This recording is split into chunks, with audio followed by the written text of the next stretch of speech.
Norwegian Cruise Line has once again enraged their loyal customers to the point where they have to backtrack on yet another abysmally unpopular policy. We'll discuss how the cruise line's new CEO has seemingly fumbled the ball on his very first play in the major leagues. Plus, Carnival Cruise Line is now unaffordable. That's what some are saying, and I'm starting to agree. And there's a shakeup in cruise director on board Carnival's flagship, the Celebration. Let's roll the intro.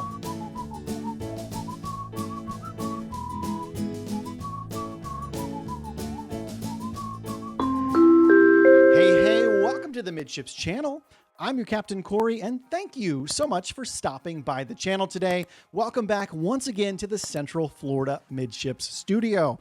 Now, there's a lot of cruise news to get into, and let's get started off with this story coming out from Norwegian Cruise Line. They've been forced to backpedal for the second time in the past month or so on extremely unpopular policies being imposed on their customers. The first of which was the in-person muster drill, which is a remnant from the Frank Del Rio era. Succeeding Del Rio is a man by the name of Harry Sommer.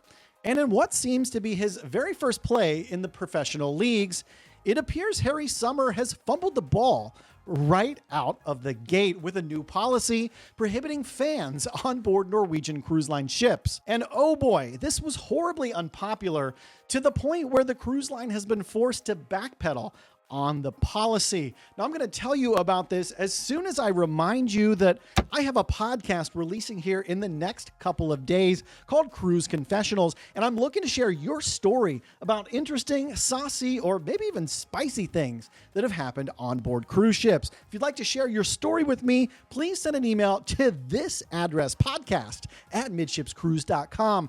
Can't wait to hear from you. All stories will be shared anonymously. Let's get back into this story. Now, Norwegian is backpedaling on this fan policy, but they're doing so in an intentionally vague manner.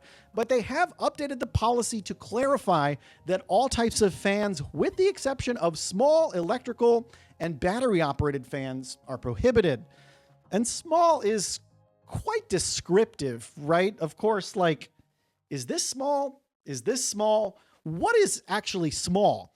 Now, for their part, Norwegian says it will be up to cruise ship security individually. It's their sole discretion whether or not your fan is acceptable to bring on a Norwegian ship. I'm sorry. I know there's a lot of you out there that hate when I rip on this cruise line, but it's like amateur hour over here at Norwegian yet again. I just don't understand why their business policies and practices are so out of touch with what the average cruise passenger wants. Please explain it to me. In fact, do me a favor. Head down into the comments right now. Pause the video. Leave your thoughts. Am I like over the target here, or am I just totally off the target? Because I really need to understand your point of view. It will help tailor my experiences, my thoughts, and my reporting going forward. Now, some industry experts give the advice for Norwegian cruisers that if you've been using your fan for several years on cruises, it's probably a good time to update that fan, to purchase a new one. If you're planning on bringing your fan on board a Norwegian ship, that gives you the best chance of getting your troublesome, controversial fan on board. They also advise that you buy the smallest possible fan for your needs. Do you hear that sound? That's the sound of the smallest violin ever, playing a sad song for Norwegian after their latest blunder. I'm sure Frank Del Rio and Harry Sommer are just hoping this one will blow over. Now, in recent months, a lot of cruisers have noticed that Carnival Cruise Line's prices are getting a little more expensive, to the point where other more premium cruise lines are starting to cost the same or less, or at least similar. In particular, onboard services are basically on par with other premium cruise lines.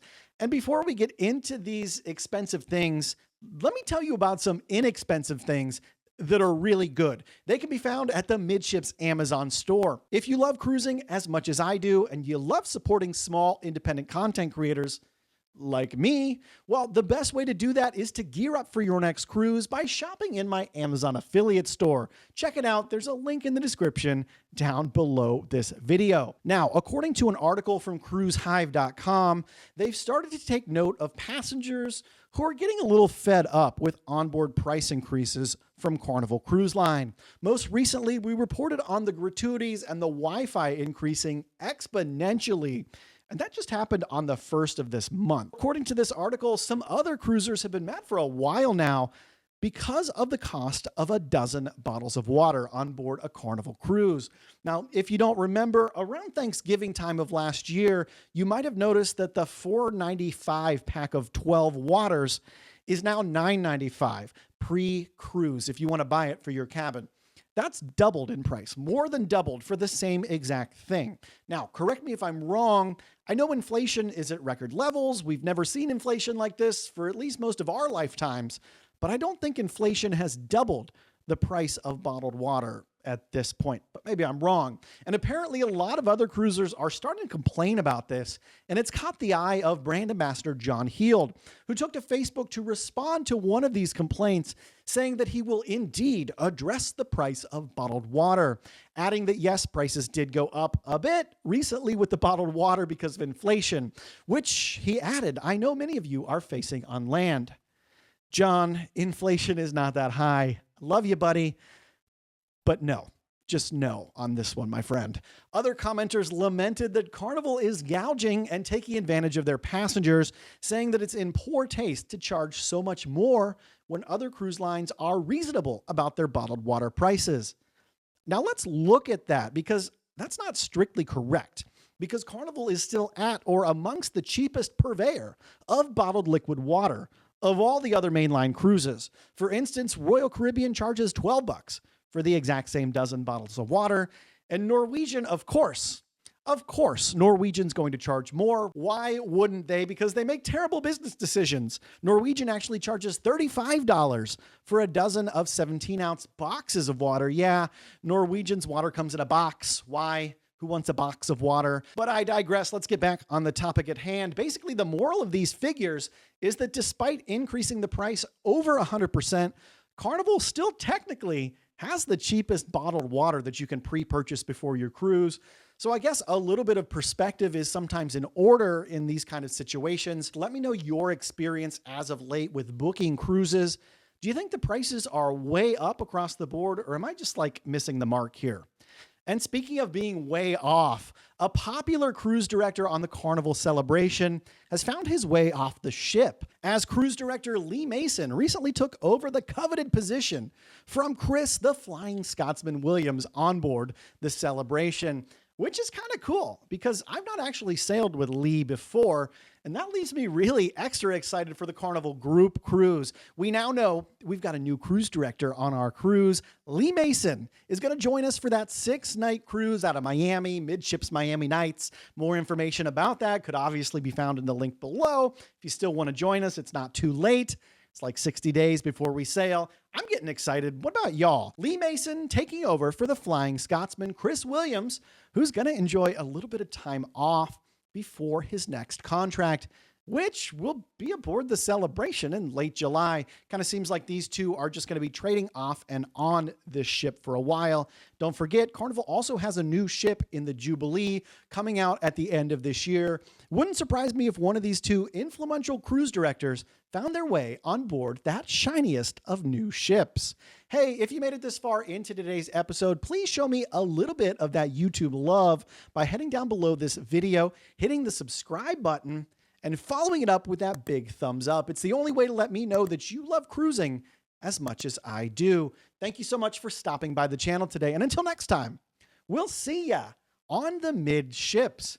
The Cruise Confessionals podcast is coming together nicely, ladies and gentlemen, and ladies. It's only missing your cruise confessional. I'm working on an anonymous submission form. Some people have reached out and said, well, I've got stories, but I don't want to send it from my email because I think you can identify me. I am not going to out anybody. The emails go to me. I read them.